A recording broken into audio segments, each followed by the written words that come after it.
қолыңнан келеді. Ерте заманда бір көзі көрмейтін, әрі бір аяғы кеміс патша өмір сүріпті.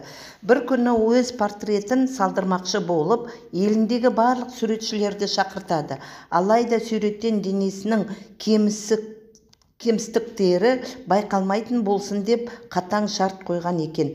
Мұндай талапты орындауды мүмкін емеске санап, барлығы бұл істің қолдарынан келмейтінін білдіреді. Тек араларынан бір ғана суретші тапсырманы мойнына алып, тәуекелге бел байлапты. Біраз уақыттан кейін елді таңдай қақтырған сурет дүниеге келеді.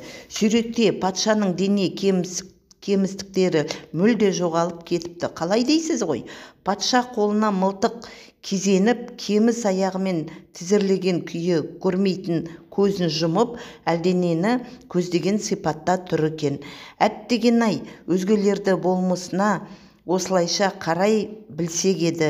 Кемшіліктер қанша айқын болса да, жасыра біліп, ұтымды пайдалану шеберлігін меңгерсек игі еді. Кемшіліксіз пенде жоқ.